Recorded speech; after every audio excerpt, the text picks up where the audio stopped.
La préservation de la fertilité, ça veut dire quoi pour les spécialistes? Qui est concerné?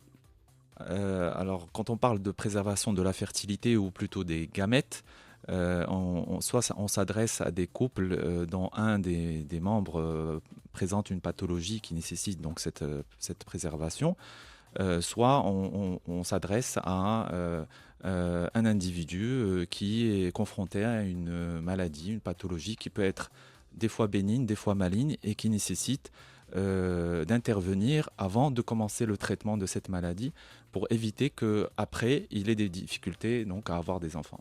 En fait, c'est une technique qui va permettre à toute personne, soit qui démarre un traitement, soit une chirurgie, à préserver son capital de fertilité. C'est bien ça? Exactement, c'est au-delà d'une technique, c'est carrément une discipline nouvelle qui commence à germer et qui s'adresse de façon proactive à toute personne qui est confrontée plus ou moins à une pathologie ou soit génétique, soit Un cancer, par exemple, oui, ou... soit maligne et qui peut être confrontée de fait soit de cette pathologie elle-même, soit du fait des traitements qui vont être pris pour traiter cette pathologie, à une baisse importante de sa fertilité. Je vous donne juste un exemple. Par exemple, pour un cancer du sein, si on ne fait rien, par rapport à cette femme jeune, peut-être qui est atteinte par ce cancer, disons une femme de 30 ans, le taux de grossesse après guérison donc de son cancer à 5 ans ne va pas dépasser 11%. Donc ce qui est très faible par rapport au taux actuel. اهم. ترتبط بعمر معين؟ آه، بالطبع عندما نتكلم عن الخصوبة وبالضبط في هذه الحالة هذه ديال الحفظ ديال البويضات أو ديال الحيوانات المنوية عند الرجل يجب التدخل بواحد الطريقة اللي هي سريعة واستباقية. بالنسبة للمرأة من الأحسن يكون التدخل قبل 35 عام.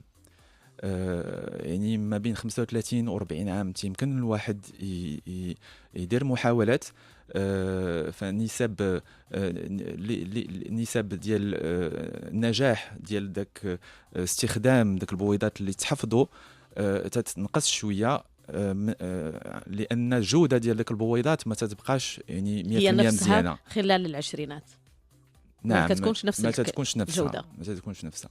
Alors, فمن الأحسن الواحد يتدخل قبل السن ديال 35 عام وقبل الولوج العلاج بالخصوص علاج بسيرو كما تنقولوا بالدارجه يعني شيميوثيرابي هي اللي كتأثر على تتأثر الخصوبة. أكثر من الأشعة. أكثر من الأشعة. alors, est-ce que c'est une technique que les médecins proposent aujourd'hui d'emblée, ou bien c'est aux patients de le demander, de poser la question? Euh, Aujourd'hui, c'est un peu des deux, mais ça vient beaucoup plus des patientes maintenant qui sont au courant de ce qui se passe à travers le monde, à travers les médias. C'est notre rôle aujourd'hui, à travers Internet. Et la demande, c'est vrai, est devenue importante et devance même, disons, l'actualité dans notre pays. Et d'ailleurs, la loi 47-14, est en cours de conception. Elle va bientôt voir le jour grâce aux pionniers de ce domaine qui ont fait un effort très important. Et dans cette loi, il y a l'article 21 et l'article 22 qui se sont penchés donc sur ce côté-là de cette hyperspécialité. L'article 21 qui permet aux couples de congeler des embryons, donc des couples formés, de congeler des embryons dans le cadre d'une infertilité ou d'une pathologie chez l'un ou l'autre. Et c'est sur demande écrite. Et ils peuvent conserver ces embryons pendant 5 ans, renouvelables. Et pour les individus, donc hommes ou femmes, qui sont atteints d'une pathologie cancéreuse ou des fois même bénigne, ils peuvent, donc, avant de démarrer le traitement, demander, faire cette demande écrite et avoir recours à ces techniques.